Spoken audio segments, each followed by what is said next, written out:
بسم اللہ الرحمن الرحیم.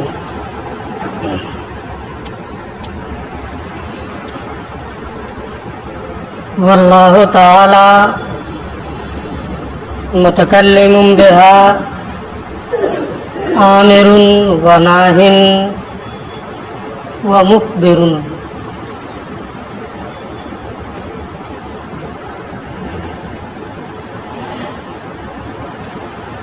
اور اللہ عز و جل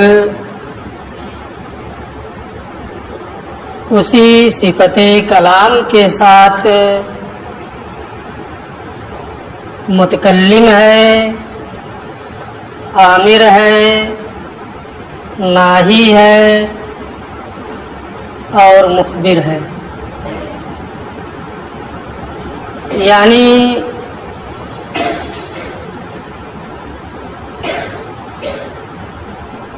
اللہ عز و جل کے لیے صفت کلام جو ہے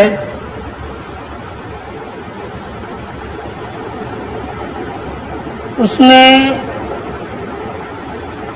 امر و نہی، خبر و استفہام اور ندا وغیرہ سے تعلق کی بنیاد پر تعدد ہوتا ہے، کثرت ہوتی ہے، لیکن نفس صفت کلام جو ہے اس میں کسی طرح کا کوئی تعدد اور تکثر نہیں ہے. وہ واحد ہے، جیسے صفت علم ہے، صفت قدرت ہے، وہ واحد ہے. اس کے متعلقات ان میں تعدد و تکثر پایا جاتا ہے، اور متعلقات میں کثرت ہونے سے صفت میں کثرت کا ہونا لازم نہیں آتا. یہی حال صفت کلام کا بھی ہے کہ اللہ اسی صفت کلام سے متکلم ہے، آمر بھی ہے اسی صفت کلام سے، ناہی بھی ہے اور مخبر بھی ہے. اس میں تکثر وغیرہ نہیں ہے. یعنی انہو صفت واحدۃ، یہ خود ہی کہہ رہے ہیں، یعنی کلام ایک صفت ہے.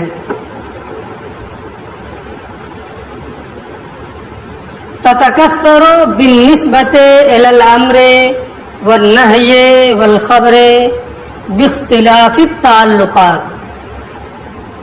تعلقات کے بدلنے سے امر، نہی اور خبر وغیرہ کی جانب نسبت کرنے سے یہ کثیر ہوتا ہے.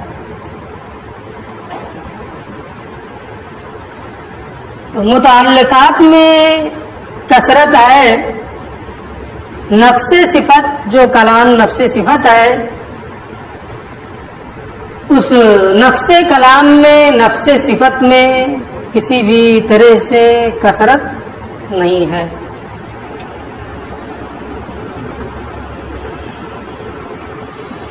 کالعلم والقدرت وسائر الصفات، جیسے علم ہے، قدرت ہے اور اللہ عز و جل کی دوسری تمام صفات ہیں کہ وہ واحد ہیں، صفت واحدہ ہیں، ان میں کثرت نہیں ہے.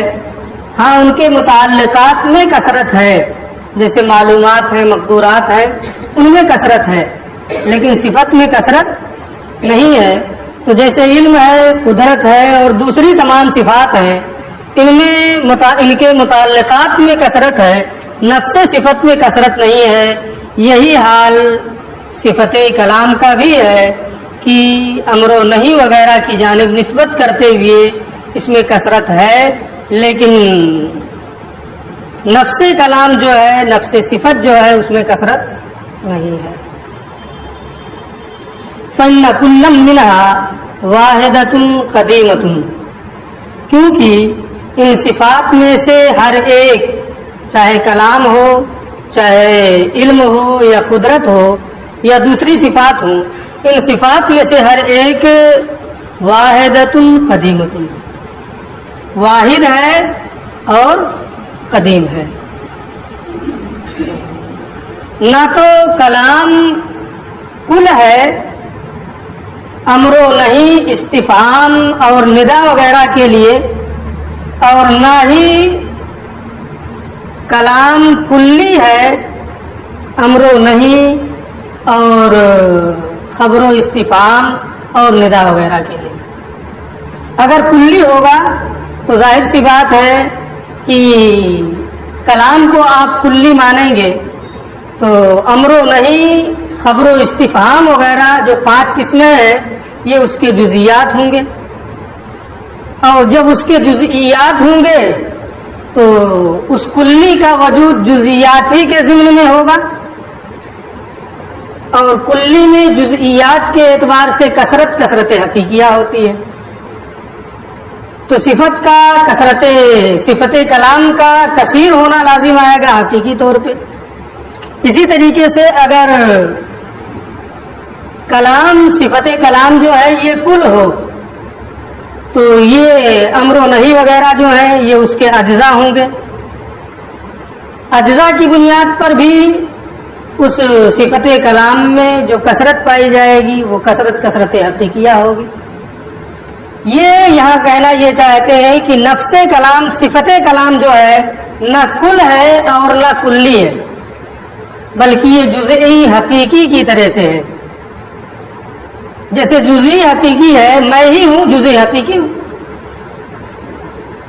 متعدد عوارض کے اعتبار سے کثرت ہے،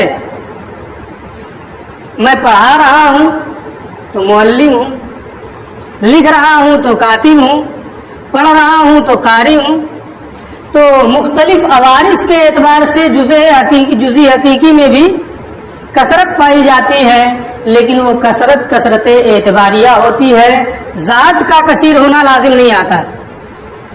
یعنی مختلف عوارض کی وجہ سے کبھی میں معلم ہوا، کبھی قاری ہوا، کبھی کاتب ہوا، کبھی شاعر ہوا، کبھی کچھ ہوا، تو کیا میں کئی ایک ہو گیا؟ میں کئی ایک نہیں ہوا۔ اسی طریقے سے صفت کلام ہے کہ وہ جزئی حقیقی ہے، اور یہ مختلف عوارضات اس کے ہیں، ان عوارضات کے عارض ہونے کی بنیاد پر وہ کلام کبھی امر، کبھی نہی، کبھی خبر، کبھی استفہام اور کبھی ندا کی صورت میں ہوتا ہے، اور اس کی بنیاد پر جو کثرت پائی جاتی ہے وہ کثرت اعتباریہ ہوتی ہے، کثرت حقیقیہ نہیں ہوتی ہے۔ لہذا اللہ عز و جل کے لیے کلام جو صفت ہے یہ واحد ہے، اگر اس میں کثرت ہے بھی تو وہ کثرت اعتباری ہے، کثرت حقیقی نہیں ہے، جس کی بنیاد پر تکثر لازم ہے۔ وہ تکثر والحدوث، اس میں جو کثرت پائی جاتی ہے، اس میں جو حدوث پایا جاتا ہے، یہ تعلقات کے اعتبار سے، اضافات کے اعتبار سے ہے، عوارض کے اعتبار سے ہے، اس کی ذات میں کثرت نہیں ہے۔ لما ان ذالک، یہی ہے کہ اللہ عز و جل کی جو صفات ہیں وہ تمام صفات واحد ہیں، قدیم ہیں۔ یہ نہ ہو کہ ان صفات کے جو متعلقات ہیں ان کو بھی قدیم مانا جائے۔ جتنی صفات کا ماننا ضروری ہے اتنا ہی مانے، جن کا ماننا ضروری نہیں ہے، نصوص کتاب و سنت میں نہیں وارد ہیں، ان کے ماننے کی ضرورت نہیں ہے، تو اتنا ہی مانا جائے کہ جس سے جتنے کی ضرورت ہے، اور جو توحید کے شایان شان ہے اس کی صفات وہ بھی واحد ہے، اور اس کی جو صفات ہیں اس صفات میں بھی وحدت ہے۔ لما ان ذالک الیق بکمال التوحید، اس لیے کہ یہی کمال توحید کے شایان شان ہے کہ اس کی صفات میں بھی وحدت، جتنی بھی صفات ہیں ان میں وحدت ہو۔ وَلِأَنَّهُ لَا دَلِيلَ عَلَى تَكَثُّرِ كُلٍّ مِنْهَا فِي نَفْسِهَا، ایک دلیل تو یہ ہوئی، دوسری دلیل یہ ہے کہ ان صفات میں سے کسی صفت کے فی نفس ہی کثیر ہونے پر کوئی دلیل نہیں ہے۔ ہم نے دلیل سے یہ ثابت کر دیا کہ صفات میں وحدت ہے، جو تکسر پایا جاتا ہے وہ متعلقات کے اعتبار سے پایا جاتا ہے، یہ دلیل کے ذریعے سے ہم نے ثابت کر دیا ہے۔ اب اگر کوئی اس بات کا مدعی ہے کہ نہیں نفس صفت ہی میں تکسر ہے، تو البینۃ علی المدعی، نفس صفت میں وہ تکسر کا مدعی ہے تو اسی کے ذمہ بینہ بھی پیش کرنا ہے، وہ دلیل لائے۔ ہم نے تو اپنے موقف پر، اپنے دعویٰ پر دلیل پیش کر دی ہے، جو اس کے خلاف کا دعویٰ کرتا ہے اس کے ذمہ اپنے دعویٰ کے مطابق دلیل پیش کرنا ہے۔ وَلِأَنَّهُ لَا دَلِيلَ، اور اس لیے کہ کوئی دلیل نہیں ہے ان صفات میں سے ہر ایک کے کثیر ہونے پر فی نفسہ ہی، یہاں یہ بات پوری ہوگی۔ فَإِن قِيلَ، میں نے اس اعتراض کا بھی اعتراض بھی کر دیا ہے، اعتراض کا جواب بھی دے دیا ہے اشارتاً، یہاں صراحتاً وہی اعتراض ہے اور اسی کا جواب ہے۔ فَإِن قِيلَ، اگر یہاں یہ کہا جائے هَذِهِ أَقْسَامٌ لِلْكَلَامِ، امر ہے، نہیں ہے، نہی ہے، خبر ہے، استفہام ہے، ندا ہے، یہ 5 چیزیں ہوتی ہیں جو کلام کے تحت آتی ہیں۔ اگر یہاں یہ کہا جائے کہ یہ تمام چیزیں یعنی امر و نہیں وغیرہ کلام کی قسمیں ہیں،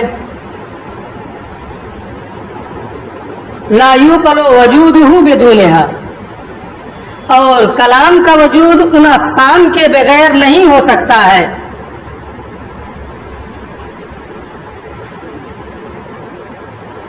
تو جب کلام کا وجود ان اقسام کے بغیر، جو امر و نہی وغیرہ ہیں ان کے بغیر نہیں ہو سکتا ہے، فَيَكُونُ مُتَكَثِّرًا فِي نَفْسِهِ، لہذا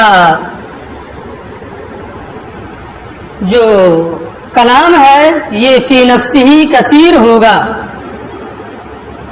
یعنی کلام جو ہے صفت کلام یہ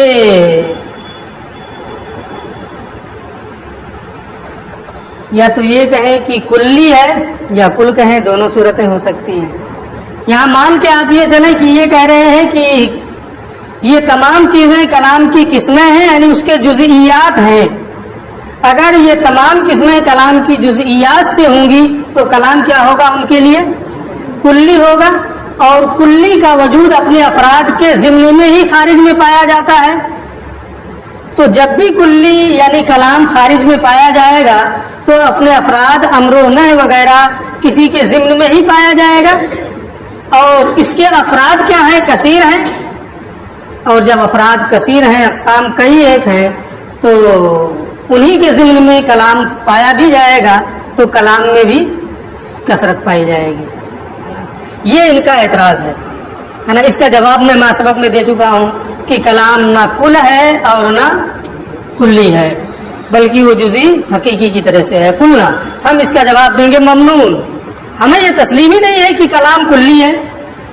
آپ اپنے طور پہ کہہ رہے ہیں کہ کلام کلی ہے، ہم نہیں مانتے ہیں کہ وہ کلام کلی ہے۔ بل انما یسیر احد تلک الاقسام عند التعلقات، بلکہ کلام ان اقسام میں کا ایک ہوگا، ان میں سے کسی ایک سے متعلق ہونے کے وقت۔ یہ نہیں کہ کلام کلی ہے اور یہ تمام چیزیں اس کی جزئیات ہیں، بلکہ کلام ان اقسام میں سے کوئی ایک ہوگا، ان میں سے جس سے بھی اس کا تعلق ہو جائے۔ اگر کلام کا تعلق منہی عنہ سے ہے تو کلام نہیں ہے، اگر مامور بھی سے ہے تو کلام کا تعلق مامور بھی سے تو امر ہے، مخبر عنہ سے ہے تو وہی استفہام ہے، کسی چیز کے بارے میں خبر دینا ہے تو وہی خبر ہے۔ تو ان اقسام میں سے کوئی ایک کلام ہوتا ہے تعلقات کی بنیاد پر، متعلقات کی وجہ سے، جس سے اس کا تعلق ہو جائے گا وہی ہوگا۔ یعنی جیسے ہم ہیں جزئی حقیقی ہیں، ہمارا کئی چیزوں سے تعلق ہوتا ہے، کبھی پڑھانے سے تعلق ہو گیا تو معلم ہو گئے، کبھی کتابت سے تعلق ہوا تو کاتب ہو گئے، کبھی کسی چیز سے تعلق ہوا تو کچھ اور ہو گئے۔ ان متعلقات سے ہماری ذات میں کثرت کا ہونا لازم نہیں آتا ہے۔ یہی حال صفت باری تعالیٰ کی صفت کلام کا بھی ہے کہ ان اقسام میں سے کسی ایک سے اس کا تعلق ہوتا ہے اور جس سے تعلق ہوتا ہے اسی میں سے ایک وہ ہوتا ہے. تو یہ کلی نہیں ہے کہ ان اپنے افراد کے ضمن میں خارج میں پایا جائے. قلنا ہم یہ کہیں گے ہمیں یہ تسلیمی نہیں ہے بل انما یسیر احد تلک الاقسام بلکہ کلام ان اقسام میں سے کوئی ایک ہوگا ان میں سے کسی ایک سے متعلق ہونے کے وقت وذالک فیما لا یزال اور یہ ازل کے بعد ہے. ازل میں تو امر و نہی. بعض متکلمین کا مذہب یہ ہے کہ کلام ازل میں ہے. اللہ عز و جل کے لیے جو صفت کلام ہے یہ ازلی ہے نا, قدیم ہے, لیکن ازل میں جو کلام ہے نہ وہاں امر ہے نہ نہی ہے نہ استفہام ہے نہ ندا ہے نہ خبر ہے, کچھ بھی نہیں ہے, بس کلام من حیث الکلام. باقی اس کے متعلقات میں کچھ بھی نہیں ہے. تو اگر ازل میں کلام ازلی ہے, اگر ازل میں مانا جائے, ازل کے اعتبار سے دیکھا جائے تو وہاں تو امر و نہی استفہام وغیرہ ہے ہی نہیں. تو جب وہاں یہ تمام چیزیں ہیں ہی نہیں تو ان اقسام کے تحت اس کا پایا جانا اس کا سوال ہی نہیں اٹھے گا. واما یہ اعتراض جو ہوگا یہ ازل کے بعد ہوگا. یہ اعتراض جو ہوگا ازل کے بعد ہوگا کہ اب مامور بھی کا بھی وجود ہے, معمور کا بھی وجود ہے, منہی عنہ کا بھی وجود ہے, جسے روکا گیا ہے اس کا بھی وجود ہے, مخبر عنہ بھی ہے, خبر بھی ہے. تو ازل کے بعد یہ تمام چیزیں وذالک فیما لا یزال, اور یہ جواب جو ہے یہ ازل کے بعد سے متعلق ہے کہ ازل کے بعد ان تمام چیزوں میں سے کسی ایک سے اس کا تعلق ہوتا ہے, جس سے تعلق ہوتا ہے وہی کہہ دیا جاتا ہے. مامور بھی سے تعلق ہے تو امر, منہی عنہ سے تعلق ہے تو نہی. واما فی الازل, لیکن ازل میں تو وہاں تقسیم ہی نہیں ہے. فلا انقسام اصلا, وہاں انقسام ہی نہیں ہے امر و نہی اور خبر وغیرہ کی جانب. لہذا اگر ازل کے اعتبار سے آپ کی گفتگو ہو تو یہاں اعتراض کا کوئی محل ہی نہیں ہے. اور اگر ازل کے بعد ہو تو متعلقات میں تکسر پایا جاتا ہے, نفس صفت میں تکسر نہیں پایا جاتا ہے. یہ دو مذہبوں کی جانب بھی اشارہ ہے. ہمارے جمہور متکلمین کا مذہب یہ ہے کہ ازل کے بعد اور ازل سے پہلے بھی کلام امر و نہی استفہام وغیرہ سے متصف ہے. تو وہ پہلا والا جواب ہو گیا. اور یہ جو بعد لوگوں کا مذہب ہے کہ ازل میں امر و نہی وغیرہ نہیں ہے تو یہ ان کے اعتبار سے بھی ہو گیا. وذهب بعض لوگوں نے یہ یہاں کہا ہے, مثلا امام راضی وغیرہ, الی انہ فی الازل خبر ومرجع الکل الیہ, کہ کلام ازل میں سب کا سب خبر ہی ہے, امر نہیں ہے, وہاں نہی نہیں ہے, استفہام نہیں ہے, ندا نہیں ہے, سب کے سب کیا ہے, خبر ہے. باقی جو ہیں وہ خبر ہی کی جانب راجع, اس لیے وحدت ہے. کیسے سب اس کی جانب راجع ہیں اور صرف خبر ہے؟ لأن اب سب میں خبر کا معنی پیدا کریں گے, آپ جانتے ہیں پیدا ہو ہی جائے گا. لأن حاصل الامر, اس لیے کہ امر کا حاصل ہے اخبار عن استحقاق الثواب علی الفعل, کسی کام کے کرنے پر ثواب کے مستحق ہونے کی خبر دینا. اقیم الصلاۃ, نماز قائم کرو, یعنی نماز پڑھو گے تو ثواب پانا.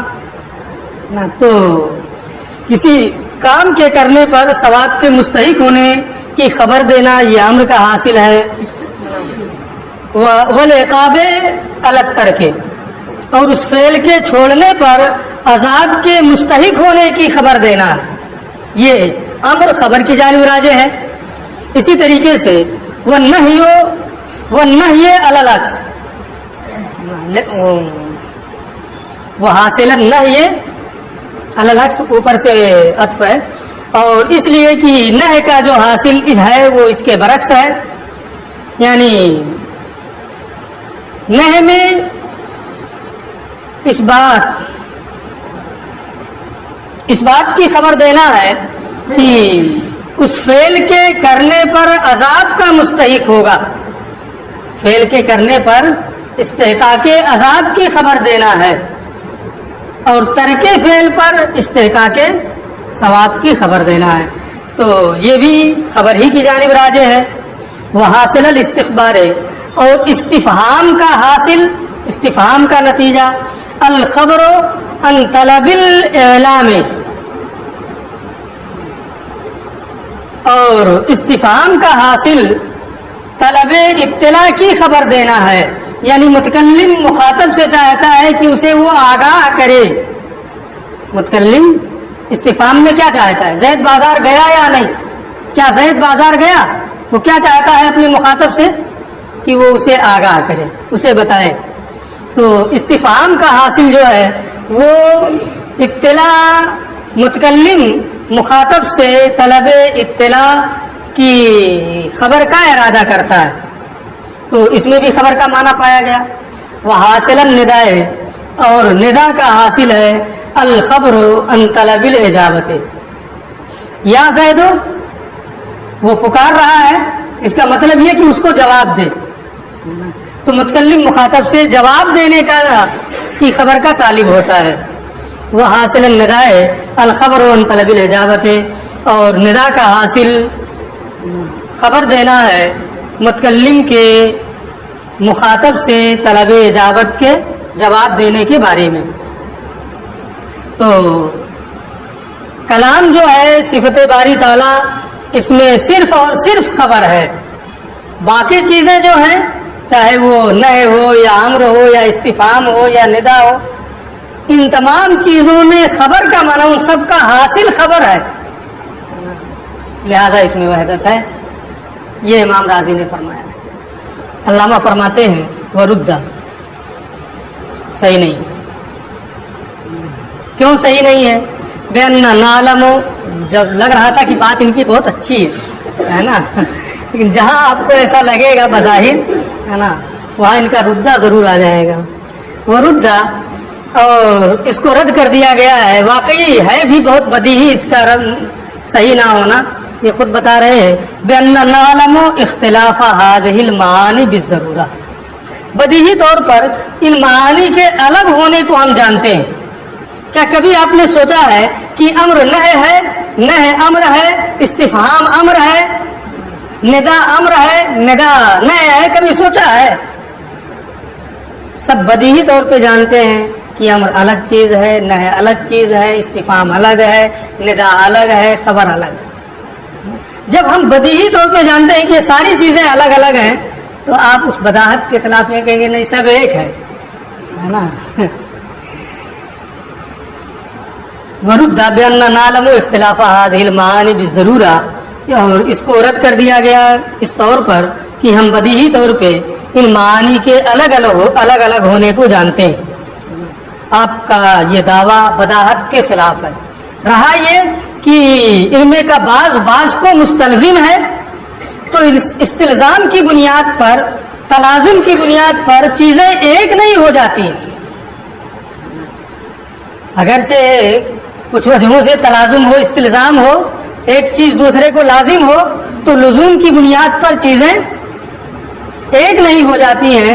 طلوع نہار وجود شمس کو لازم ہے کہ نہیں؟ طلوع شمس وجود نہار کو یہ لازم ہے کہ نہیں لازم ہے؟ لیکن کیا آفتاب اور دن دونوں ایک ہیں؟ تلازم کی بنیاد پر اشیاء ایک نہیں ہو جاتی. اگرچہ اس میں استلزام ہو، بعض کو لازم ہو رہی ہیں آپ کے معنی بتائے ہوئے معنی کے مطابق، لیکن استلزام اور تلازم کی بنیاد پر اشیاء ایک نہیں ہوتی. وہ استلزام البعض للبعض، اور بعض کا بعض کو لازم ہونا لا یوجب الاتحاد، یہ اتحاد کو واجب نہیں کرتا ہے. فإن قیل، اگر یہاں یہ اعتراض کیا جائے الامر والنہی بلا مامور ومنہی صفون وعبس، کوئی حکم دے معمور ہی نہ ہو، کون بجا لائے، بس صحرا میں کھڑا ہو کر کے وہ اعلان کرے کہ بازار چلے جاؤ، بازار چلے جاؤ، بازار چلے جاؤ، کون جائے؟ کس کو حکم دے رہا ہے؟ تو بیوقوفی ہے، عبث ہے. معمور ہونا چاہیے. کسی کو کسی کام سے روک رہے ہیں تو جسے روک رہے ہیں اس کا وہ ہونا چاہیے، ورنہ روکنے کا کیا مطلب؟ فإن قیل، اگر یہ کہا جائے بغیر معمور کے، جسے حکم دیا گیا اس کے بغیر امر کا ہونا، جس کو منع کیا گیا اس کے بغیر نہی کا ہونا، سفہون و عبث، یہ تو جنون اور عبث ہے۔ اگر آپ یہ مان رہے ہیں کہ اللہ عز و جل نے کا کلام جو ہے یہ ازلی ہے اور ازل میں امر اور نہی ہے، تو معمول تو نہیں ہے، جسے روکا گیا وہ ہے نہیں، جسے منع کیا گیا وہ ہے نہیں، پھر اس امر اور نہی کا مطلب کیا ہوا؟ اس سے تو عبث اور سفہ لازم آئے گا، اللہ اس سے منزہ۔ والاخبار فی الازل، اور یہ بھی کہ ازل میں ماضی کے طریقے پر خبر دینا، اس کا مطلب یہ ہے کہ ماضی کے طور پہ خبر دینے کا مطلب کیا ہوتا ہے کہ پہلے وہ چیز ہو چکی ہے، اور ازل میں ماضی کے طریقے پر خبر دینا اس کے پہلے ہو ہی نہیں سکتا، کذب محض، تو یہ تو سراسر جھوٹ ہے۔ یجب تنزیہ اللہ تعالیٰ عنہ، اور اس جھوٹ سے اسی طریقے سے سفہ و عبث سے علی سبیل البدلیت ہر ایک سے اللہ کی تنزیہ واجب ہے، لہذا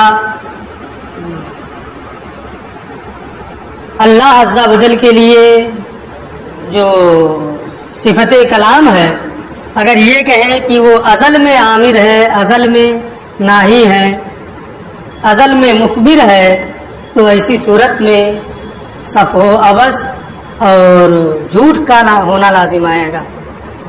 یہ کہتے ہیں قلنا، ہم اس کا جواب دیں گے۔ دو باتیں میں نے دونوں مذہب کی جانب ماسبق میں اشارہ کر دیا ہے۔ پہلے تو یہ کہ ہمارے بعض متکلمین جیسے سعید خطان وغیرہ یہ مانتے ہیں کہ ازل میں امر و نہی وغیرہ کچھ نہیں۔ اگر اسی کو لے لیا جائے تو قلنا ہم یہ جواب دیں گے ان لم نجعل کلامہ فی الازل امرا و نہیا و خبرا فلا اشکال، اگر ہم ازل میں کلام کو، اللہ کے کلام کو جو صفت ہے اللہ کی، اسے امر اور نہی اور خبر نہ مانے، جیسا کہ ہمارے بعض متکلمین کا یہی مذہب ہے کہ ازل میں یہ تمام چیزیں نہیں ہیں، تو جب یہ تمام چیزیں ازل میں نہیں ہوں گی، ہم ان کے مذہب کو اگر اختیار کریں فلا اشکال، تو کوئی اعتراض ہی نہیں ہے۔ اعتراض تو اس صورت میں ہوگا جبکہ ازل میں کلام کو امر اور نہی اور خبر، استفہام اور ندا وغیرہ یہ تمام چیزیں ازل میں مانی جائیں، اور اگر ازل میں ہم انہیں مانے ہی نہیں جیسا بعض متکلمین کہتے ہیں تو کوئی اعتراض ہی نہیں ہے، اور اگر مانے کہ نہیں ازل میں کلام ہے، کلام ازلی ہے، اور ازل ہی میں امر بھی ہے، نہی بھی ہے، استفہام بھی ہے، خبر بھی ہے، ندا بھی ہے، پھر وَإِن جعلنا ہو، اور اگر ہم اسے ازل میں امر و نہی اور خبر وغیرہ مانے، فالامر فی الازل، تو یہاں عبث کا ہونا لازم نہیں آئے گا، سفہ کا ہونا لازم نہیں آئے گا، جھوٹ کا ہونا لازم نہیں آئے گا۔ کیوں؟ اس لیے کہ اللہ کا جو علم ہے وہ علم قطعی ہے، کسی قسم کا اس میں شبہ ہے، اللہ کے علم میں بھی کسی قسم کا شبہ ہے۔ اگر ہمیں کوئی بتا دے، کوئی پیغمبر مثلا نبی آخر الزماں کسی کو یہ بتا دے کہ تمہارے یہاں بچہ پیدا ہوگا، اسے یقین ہوگا کہ نہیں ہوگا کہ رسول نے کہہ دیا تو یقیناً بچہ پیدا ہوگا۔ اتفاق کی بچے کی پیدائش سے پہلے ہی ابھی وقت قریب ہی تھا کہ اس کی موت کا بھی وقت قریب آ جائے، اور وہ یہ کہے کہ میں اپنے بچے کو حکم دیتا ہوں کہ وہ علم حاصل کرے، یہ عبث ہے۔ رسول کے بتانے کی بنیاد پر اسے یقین ہے کہ بچہ پیدا ہوگا، اپنے اسی ہونے والے بچے کو وہ کہہ رہا ہے کہ وہ علم حاصل کرے، نیک کام کرے، اچھا کرے، یہ عبث نہیں۔ اللہ عز و جل کا جو ازل میں امر ہے یا نہی ہے یہ اس کے علم کے مطابق ہے، یعنی جب بندے ہوں گے ہے نا تو امر کا مطلب ہے کہ اسے بجا لائیں، نہی کا جو ہے جو نہی سے متعلق ہے اس سے باز رہیں، وہی انہوں نے کہا وہی جال نہ ہو۔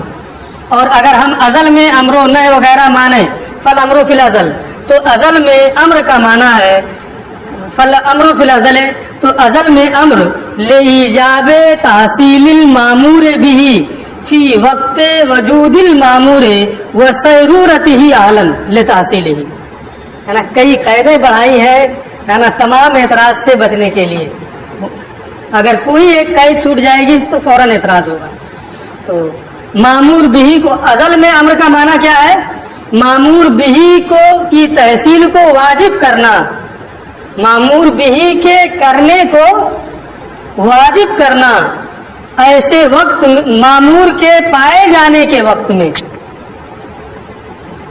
یعنی جس کو حکم دیا گیا ہے مامور کے پائے جانے کے وقت میں مامور بہی کے کرنے کو واجب کرنا، وسیرورت، اور صرف مامور کا پا لیا جانا یہ کافی نہیں ہے، بلکہ مامور بہی مامور کے اس کے کرنے کی، مامور کے اندر اس کے کرنے کی اہلیت پائے جانے کے وقت۔ تو اب یہاں پورے کا مفہوم یہ ہوا کہ مامور کے پائے جانے اور مامور کے اندر اس امر کی ادائیگی کی اہلیت کے پائے جانے کے وقت مامور بہی کے کرنے کو واجب کرنے کے لیے واجب کرنا، یہ ازل میں امر کا معنی ہے۔ اس میں تمام اعتراضات کا جواب دے دیا گیا ہے کہ مامور پا لیا گیا، ابھی آج پیدا ہوا ہے، امر کا تعلق ہو گیا، آپ نے نماز پڑھنا ضروری ہے اس کے اوپر، اسی لیے انہوں نے یہ قید بڑھائی ہے کہ جب اہلیت پالی جائے، مکلف ہو جائے وہ، تب تو اس پوری وسیرورت ہی کا مطلب ہے اس کے مکلف ہونے کے، تو مامور بہی کے مامور کے پائے جانے اور مامور کے مکلف ہونے کے وقت مامور بہی کی ادائیگی کو واجب کرنا، یہ ازل میں امر کا معنی ہے۔ اسی کے برعکس نہی کا معنی ہوگا، ہر ایک کا معنی اسی اعتبار سے ہوگا۔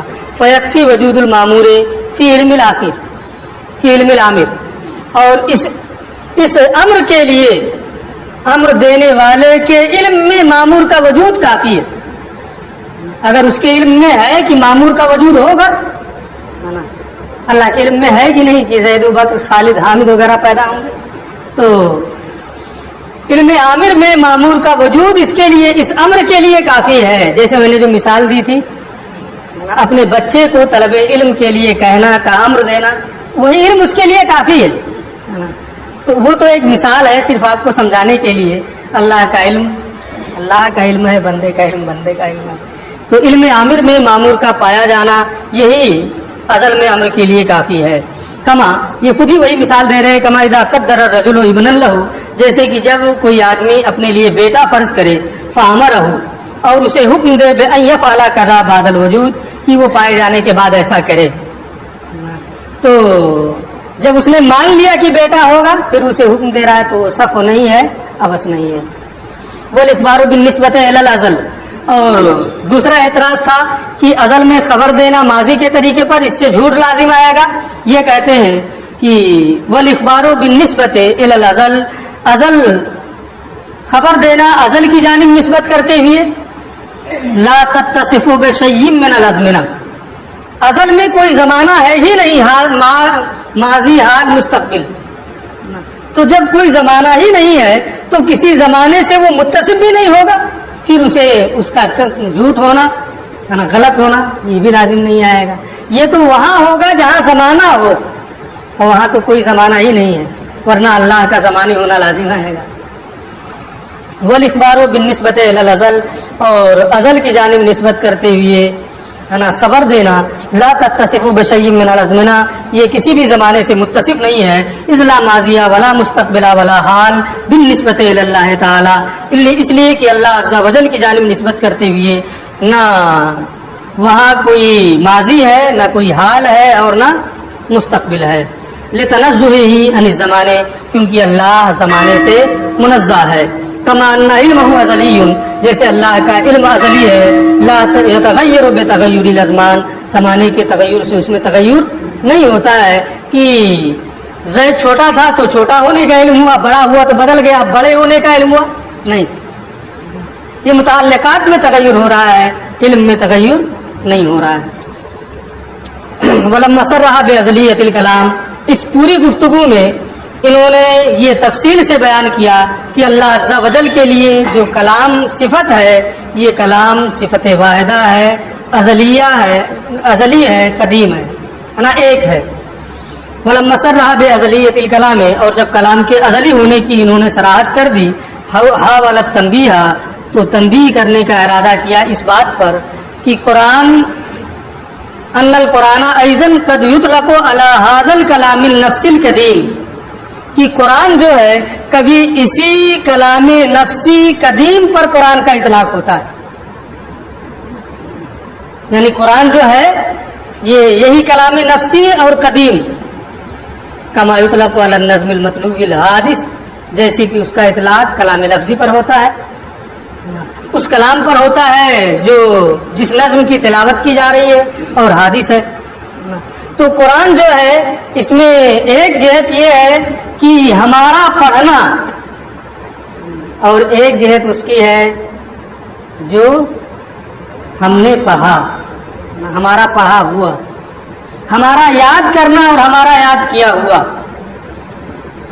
تو قرآن پر جو کلام نفسی قدیم ہونے کا اطلاق کیا جاتا ہے وہ وہی کہ جو ہمارا پڑھا ہوا ہے، جو ہمارا لکھا ہوا ہے، جو ہم نے لکھا وہ تو حادث ہے، ہمارا لکھنا حادث ہے، لیکن جو ہم نے لکھا ہے وہ کیا ہے؟ قدیم ہے. ہمارا پڑھنا حادث ہے، لیکن جو ہم نے پڑھا ہے وہ کیا ہے؟ قدیم ہے. ہمارا یاد کرنا حادث ہے، لیکن جو ہم نے یاد کیا ہے وہ کیا ہے؟ قدیم ہے. ایک حافظ کے سینے میں واقعتاً کلام الہی ہی ہے، یہ نہیں ہے کہ وہ کلام الہی کا عکس اور ضل ہے، یا خارج میں جو قرآن مقدس موجود ہے وہ اللہ کا واقعی کلام نہیں ہے بلکہ اس کے کلام کا مثل ہے، یہ نہیں. وہ اللہ کا کلام ہے، ہم اللہ کا کلام پڑھتے ہیں، اللہ کا کلام یاد کرتے ہیں. باقی تفصیلات